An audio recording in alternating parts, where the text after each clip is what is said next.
Halo semua anak-anak yang dikasih Tuhan Yesus Kristus. Kita ketemu lagi pada video materi selanjutnya. Nah, untuk kelas 7 pada pertemuan lewat video kali ini, Miss Putri mau menjelaskan materi tentang memeragakan adegan fragmen. Ada beberapa poin nanti yang kita akan bahas, tapi nanti kalau misalnya kalian belum jelas tentang yang Miss Putri jelaskan, kalian bisa lihat di PowerPoint nanti yang akan dikirimkan oleh wali kelas kalian masing-masing seperti pada video pertemuan yang lalu. Oke, langsung aja ya, Miss Putri mau menjelaskan.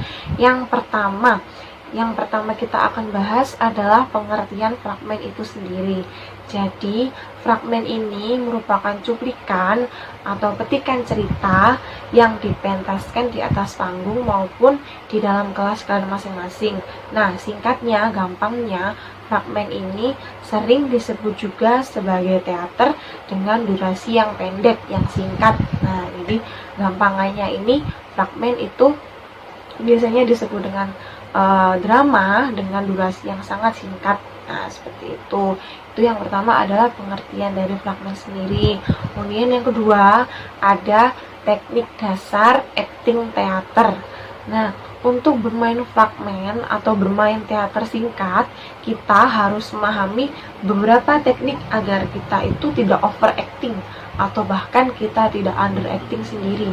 Nah, jadi ada beberapa poin ini yang harus kalian pahami.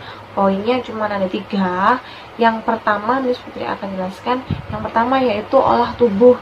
Nah, seperti yang telah kalian ketahui pada video sebelumnya, Miss Putri udah jelaskan pengertian tentang olah tubuh. Nah, kalian sendiri juga pasti sudah familiar dengan istilah olah tubuh itu sendiri. Jadi, dalam video kali ini, Miss Putri nggak akan jelaskan panjang lebar.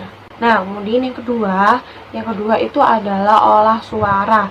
Nah, di sini suara menjadi aspek dan atau media yang sangat penting untuk bermain fragmen ini sendiri. Kenapa? Karena kalau suara kita nggak jelas, kalau vokal kita tidak jelas, pesan penting yang akan kita sampaikan kepada penonton itu tidak akan tersampaikan dengan baik. Nah, untuk itu pada teknik yang kedua ini kalian harus benar-benar menguasai ketika kalian ingin memerankan adegan fragmen. Nah, latihan olah suara ini bisa dilakukan dengan mengucapkan huruf A, I, U, E, dan O. Jadi pengucapannya, bentuk mulutnya ini harus sesuai dengan huruf yang kita ucapkan. Kalau misal kita mau ucapkan A, ya huruf kita harus dengan jelas, A-nya jangan jelas. Nah, kalau I juga harus I dengan jelas. Kemudian kalau U, ya U jelas, E dan O. Nah, begitu juga kalau kita mengucapkan rangkaian kalimat atau rangkaian pemeranan dalam teks naskah, kita juga harus mengucapkannya dengan jelas supaya para penonton dapat mengetahui kita ini sedang memerankan adegan apa sih. Nah, seperti itu. Itu adalah olah suara. Kemudian yang 3, ini yang gak kalah pentingnya sama latihan olah suara. Yang ketiga itu adalah olah rasa. Nah, di latihan olah rasa ini fungsinya adalah supaya kalian bisa menghayati peran yang kalian mainkan. Nah, olah rasa ini ada 3 bentuk. Ada 3 bentuk olah rasa. Nah, yang pertama itu latihan konsentrasi. Yang kedua, latihan ingatan emosi. Yang ketiga, latihan imajinasi. Nah, untuk penjelasannya ini cukup panjang.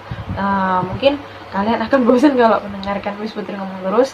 Kalian bisa baca di PowerPoint yang nanti akan Miss Putri kirimkan melalui wali kelas kalian masing-masing. Nah, ini latihan konsentrasi, latihan emosi, dan latihan imajinasi ini pengertiannya bisa kalian baca sendiri di PowerPoint yang akan Miss Putri kirimkan. Nah, itu ada 2 poin yang telah kita bahas. Yang pertama yaitu pengertian fragmen, yang kedua yaitu teknik dasar acting teater. Bisa juga dipakai buat fragmen atau cerita pendek. Seperti itu materinya. Miss Putri harap kalian bisa mendengarkan dengan baik. Oke. Itu tadi penjelasan materi tentang memainkan sebuah fragmen atau memerankan adegan fragmen. Bisa kalian lihat di buku paket kalian bab 7. Nah, sekarang nih ada tugas buat kalian. Tugasnya yaitu kalian mencoba memeragakan ekspresi saat kalian senang, saat kalian sedih, saat kalian marah, saat kalian takut, dan yang terakhir saat kalian biasa aja, flat gitu ya. Jadi ada 5 ekspresi yang nantinya akan kalian perankan saat kalian senang, saat kalian sedih, saat kalian marah, saat kalian takut, dan saat kalian biasa aja, saat kalian flat gitu ya. Jadi tugas ini bentuknya foto, jadi sifatnya itu kalian foto selfie. Nah ini ya, jadi kalian foto selfie. Ekspresi-ekspresi ini yang sudah Miss jelaskan tadi ke kalian, kalian pasang muka ketika kalian sedih, seneng kan, ekspresinya gimana sih gitu. Nanti kalian kirimkan tugas ini ke WhatsAppnya Miss Putri. Nah jadi tugasnya itu ada 5 macam ekspresi ini kalian terapkan di wajah kalian. Jadi kalian gimana sih kalau kalian seneng, kalau kalian sedih, itu kalian seperti apa kan. Foto selfie 5 foto ya, inget ya, 5 foto nanti kalian kirimkan ke WhatsAppnya Miss Putri. Nah jangan telat loh ya tugasnya. Nah setelah tugas ini nanti ke depan Miss Putri akan share materi selanjutnya. Sekian untuk pertemuan video kali ini dan untuk penugasan video kali ini. Miss Putri harap kalian tetap semangat belajarnya walaupun cuma di rumah aja. Sampai ketemu di video selanjutnya ya. God bless you, dan berkati.